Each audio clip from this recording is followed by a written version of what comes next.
Salut les gens, donc voilà de retour dans la cuisine et aujourd'hui, enfin maintenant donc, après avoir vu comment faire un fond de gibier, ça n'a plus de secret pour vous, maintenant vous savez en faire un, il n'y a rien de compliqué, vous avez bien vu, c'est un peu long, mais c'est pas compliqué. Vous voyez, ça se fait dans une cuisine normale, ce n'est pas une cuisine professionnelle, c'est du matériel ménager. Donc maintenant ce que nous allons voir, c'est le pâté de lièvre, ou la terrine de lièvre.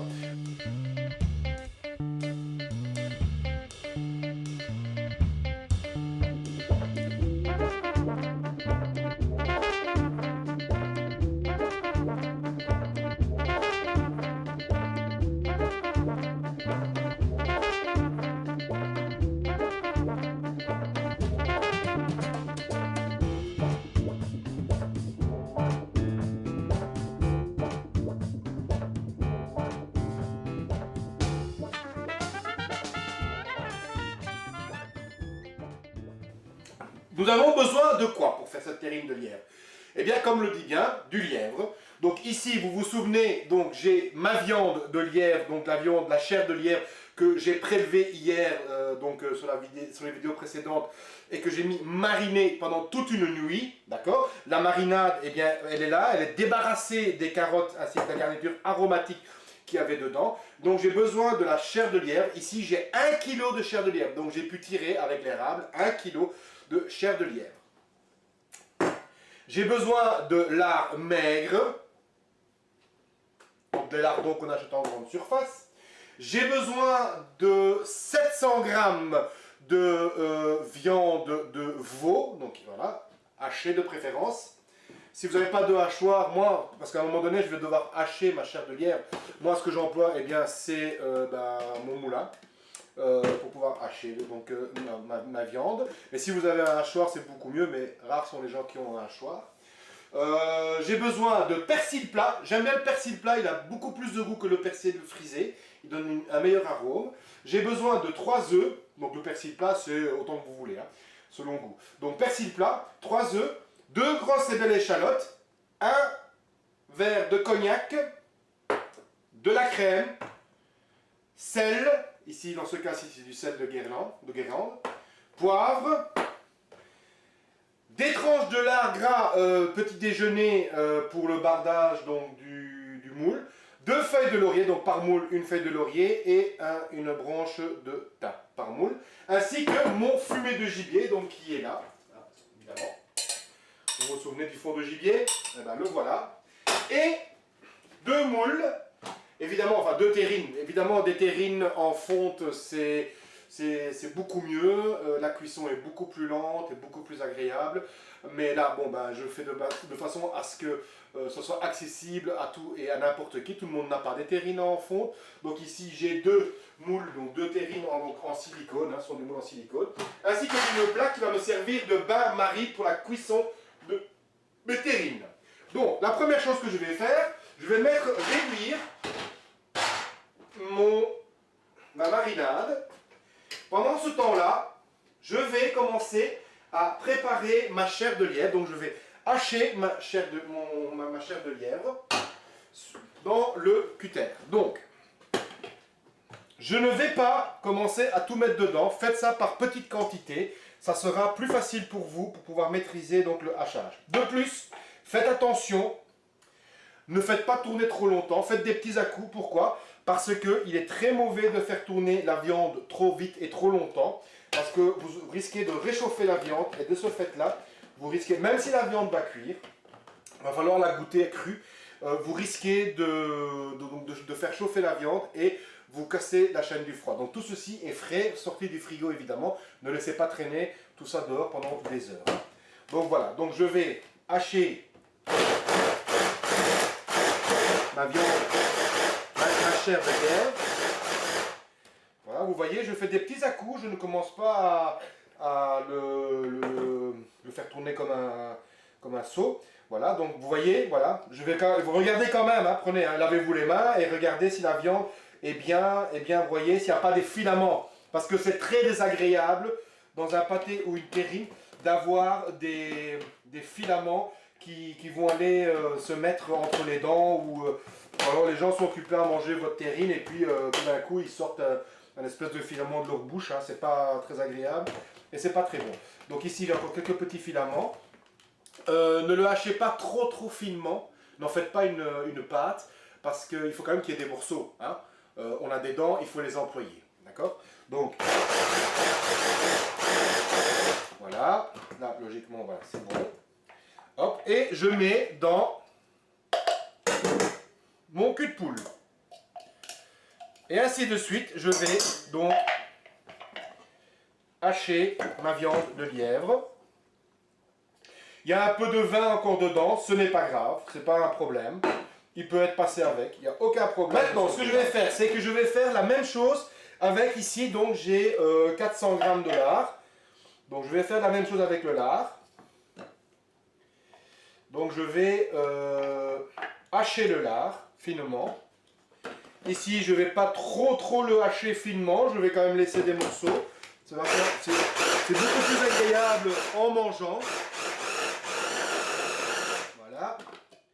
Mais je vais le broyer juste histoire qu'il puisse vraiment bien lâcher son gras dans la viande. Parce que la viande de gibier, c'est une viande très sèche.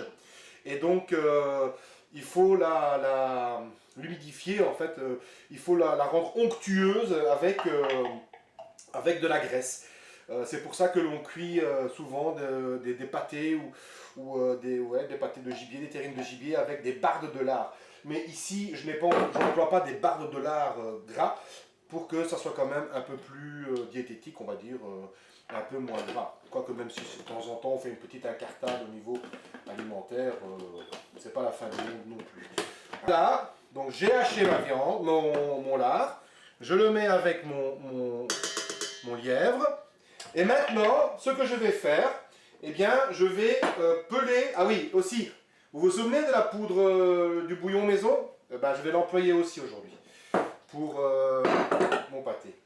Donc, ce que je vais faire, ben, maintenant, je vais hacher simplement les échalotes et le persil ensemble dans mon hachoir, ce qui va me permettre de ramasser le gras qui reste ainsi que les bouts de viande restant dans le fond du hachoir. Je regarde ma marinade en train de réduire hein, pendant que je suis occupé à cuisiner. Hein, donc je fais attention à ma marinade. Voilà, donc ma marinade, ben, ça va très bien, c'est occupé à fumer, donc ça va commencer bientôt à bouillir. Donc je dois vraiment faire bouillir. Hein. Je dois vraiment y faire une très grosse réduction de ma marinade. Elles sont vraiment puissantes, elles piquent bien. Ah ouais, ça, c'est l'horreur. Voilà. Ah ouais, ça pique bien. Donc je vais aller à la marinade. Voilà, c'est occupé donc à bouillir. Vous voyez, regardez. Voilà, ça commence à frémir. Ça va bientôt commencer à bouillir. Voilà. Donc, je mets mon persil avec ma viande. Avec mes échalotes, excusez-moi. Voilà. Je mets mon hachoir en route. Regardez, je vais vous montrer un truc après.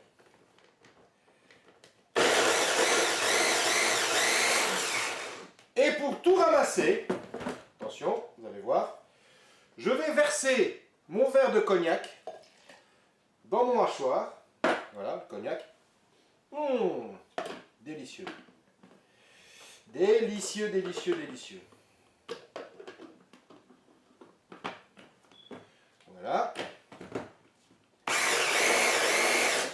Pas trop longtemps, juste un petit coup.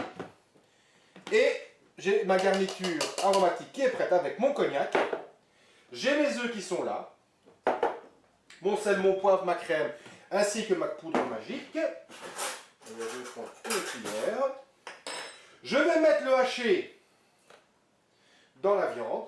Donc mon haché de veau, je vais le mettre dans la chair et dans le lard. Là pour le moment, je ne mets pas le lard là ici, c'est pour tantôt. Voilà. Je vais mettre dedans le mélange échalote, cognac et persil. Voilà. Je vais prendre un lèche plat.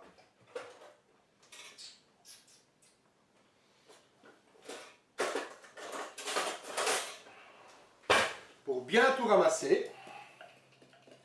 Voilà, je ramasse bien tout, le reste de chair, le cognac, Dans certaines recettes, ils vous disent de mettre du vin, mais moi j'ai la réduction qui est là, donc je ne vois pas vraiment l'utilité de rajouter du vin là-dedans. Voilà, j'ai mis le... Mettez pas trop de cognac, ça risque d'être assez amer, donc mettez juste ce qu'il faut.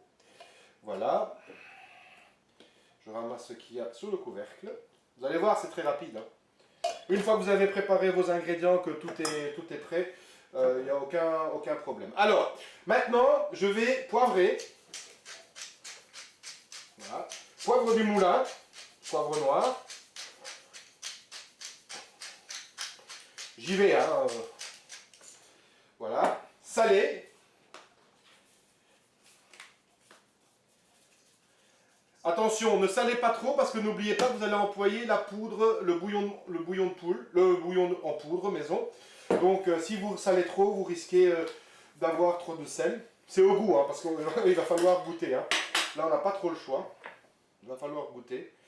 Donc 2 cuillères de poudre de bouillon maison. Bon, allez, une troisième pour la route. Parce que de toute façon, pas trop mauvais ça. Et on va faire un premier mélange avant de mettre la crème et les œufs. Et on va goûter. D'accord? Pourquoi? Bah parce que après je vais rajouter la marinade avec le fond brun et les œufs et la crème. Donc je mélange une première fois ma viande. Voilà, j'y vais avec les mains, je n'ai pas peur d'aller mettre mes mains dedans. Mes mains sont propres, je les ai lavées. Donc voilà, je commence à mélanger. Et je mélange bien, hein. Faut bien malaxer. Hein. Faut vraiment bien malaxer. Si on nous a donné des mains, c'est pour les employer. Alors on y va, on n'a pas peur. Voilà. Donc je sépare bien ma viande de ma chair de lièvre. Pour bien l'incorporer au haché et au lard. C'est quand même un pâté de lièvre. Hein. Donc voilà. Ah ouais, ça sent vachement bon. Hein. Oh, oh. Ouh.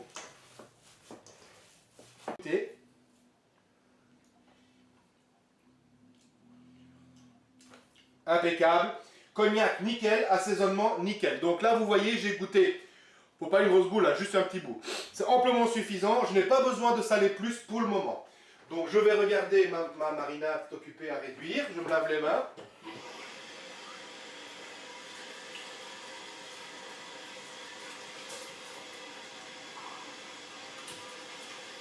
Voilà.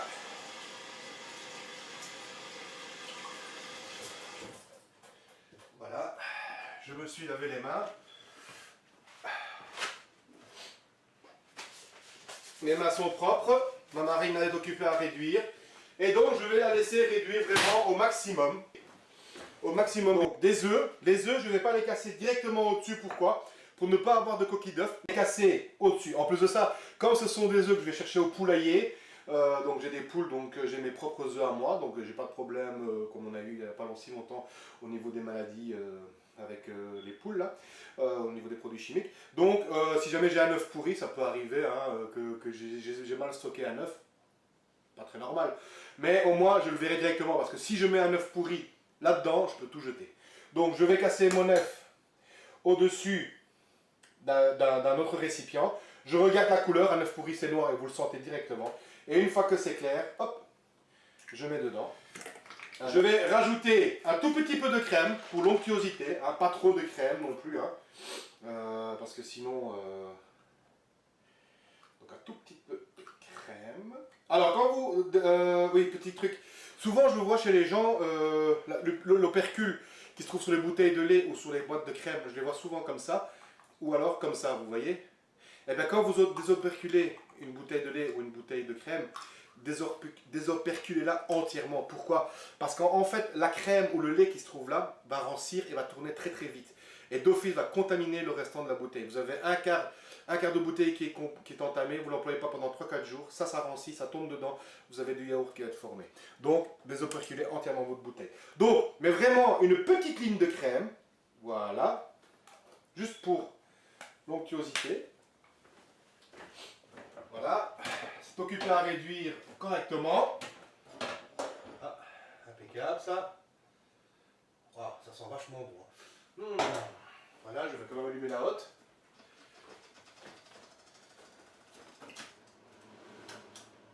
Voilà. Et recommencer le mélange. Donc je casse les jaunes dans mon mélange. Et là, je vais recommencer le mélange de mes ingrédients. Voilà, vous voyez. Vous voyez la couleur là du jaune là? Vous voyez comme c'est bien jaune. Ça, ce sont des œufs d'élevage personnels. Ce sont des jaunes qui sont jaunes et pas blancs. Donc, je mélange bien le tout. Ça paraît liquide, mais c'est pas grave. Ça va cuire dans le four. 220 degrés, je l'ai déjà allumé. Il est à 220 degrés, donc il va cuire pendant à peu près 1h30 à 220 degrés. Voilà, donc j'ai mélangé toute ma viande avec mes œufs. Je vais regoûter, vu que j'ai rajouté, à chaque fois que vous rajoutez quelque chose, évidemment, il faut goûter pour voir l'assaisonnement. Hein. Donc là, je vais goûter une petite partie. Ouais, impeccable. Eh bien, wow, super. Eh ben voilà, impeccable. Nickel. Je vais rajouter là-dedans, vous vous souvenez, de mon fond de gibier, un fond de gibier, 2 cuillères de fond de gibier. Voilà. 1 et 2. Allez, une troisième pour la route. Voilà. Je mélange l'huile évidemment à fond. Et je vais récupérer donc le jus, parce que bon, il y a des petits déchets dedans. Hein. Je vais récupérer le jus que je vais mettre par après dans mon mélange. Mais je ne vais pas tout mettre dans mon mélange. Voilà. Je peux couper. Mon four est à combien de degrés là? 220 degrés, magnifique. Donc, je passe ma marinade, parce que en fait, je passe ça à travers une étamine. Pourquoi? Parce qu'il y avait encore des branches de thym et tout ça dedans. Hein, donc, oh, délice. Je passe ça là-dedans. Voilà. Voilà. Je retire ça pour vous montrer. Je sais pas si vous voyez. Voilà. Bah, c'est pas une grande cuisine, hein, mais bon. C'est pour vous montrer qu'il est possible de faire des choses, même dans une petite cuisine familiale. Hein. Donc, hop, petit coup de cuillère dans le fond de l'étamine pour bien presser tout ce jus. Hein. Vous voyez? De vin, donc de marinade et 3 cuillères de fond de gibier de lièvre. J'en mets un tout petit peu dans ma viande, pas trop, un tout petit peu. Parce qu'il est déjà assez humide comme ça. Et le restant, je vais le conserver dans un petit baquet glaçon que je vais mettre dans le frigo et ça me servira pour faire une sauce gibier. Donc je mélange ceci dans mon petit mélange, dans ma farce. Voilà, je mélange bien. Voilà. Et mélanger. Je vais regoûter. Hein, la cuisine c'est ça aussi, hein, c'est goûter tout le temps. Hein.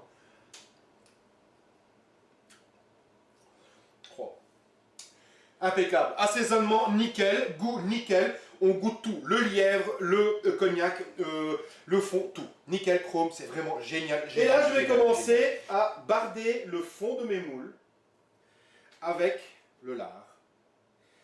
Donc, je mets des tranches de lard en longueur dans le fond de mon moule. D'accord ?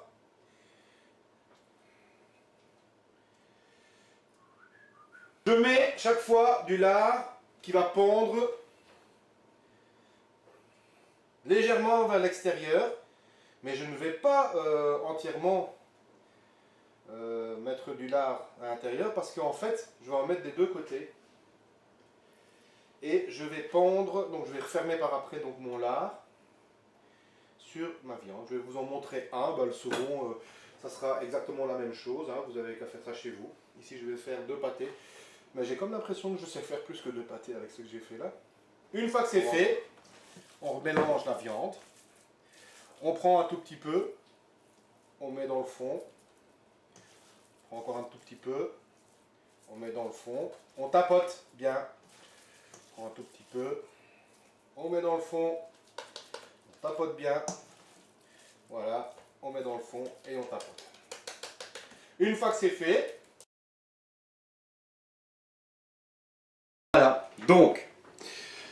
Tantôt, je vous avais montré, donc je rabattais les feuilles, les tranches de lard sur le pâté. Donc j'ai entièrement enfermé le pâté. J'en ai fait un devant vous. Et donc j'en ai fait un second où là, en fait, je vais vous le montrer de plus près. Voilà, vous voyez. Où en fait, ça, je donnais une petite forme. C'est sympa pour un buffet. Donc j'ai refermé les feuilles donc en quinconce et légèrement donc en diagonale. J'ai mis ça dans une plaque au bain-marie et j'ai laissé cuire pendant 1h30 à 220 degrés. Vous pouvez constater qu'il y a un jus, c'est de la graisse. En fait, c'est toute la graisse du lard qui est sortie, donc qui est sortie de la viande, et ainsi que la graisse de la viande. Donc cette graisse-là, je ne vais évidemment pas la récupérer. Donc ce que je vais faire maintenant, c'est que je vais démouler je vais déposer mon pâté sur du papier absorbant afin d'en retirer un maximum de graisse. Donc je vais le chercher par le dessous, vous voyez, il est bien compact. Voilà, ça c'est un beau pâté. Et je le dépose sur le papier absorbant. Premier pâté. Voilà. Voilà, vous voyez toute la graisse qu'il y a là-dedans. La graisse c'est de l'albumine. Quoique l'albumine, c'est pas mauvais. Hein. Enfin ça. Un vrai délice. Oh là là, mes amis. Si vous aviez les odeurs ici. Voilà. Deuxième pâté. Vous voyez, bien compact. Voilà. Voilà. Donc j'enlève le trop plein d'albumine. Et voilà. Et maintenant, je vais simplement donc laisser mon pâté refroidir. Donc je vais laisser évidemment absorber un tout petit peu. Ne le laissez pas sur le papier absorbant parce que sinon vous risquez d'avoir la surprise que le papier absorbant colle sur colle sur la viande. Donc vous dégraissez, donc vous enlevez le maximum de graisse de votre pâté. Et après, eh bien simplement, vous le disposez sur un plateau. Voilà, vous voyez? Voilà, vous le disposez sur un plateau et vous le laissez refroidir tranquillement à l'air. Voilà. Ils vont refroidir tout seuls, voilà. Et le papier absorbant, eh ben, vous pouvez le jeter. Vous voyez toute la. C'était les pâtés de lièvre. Un grand merci pour votre attention et à très bientôt.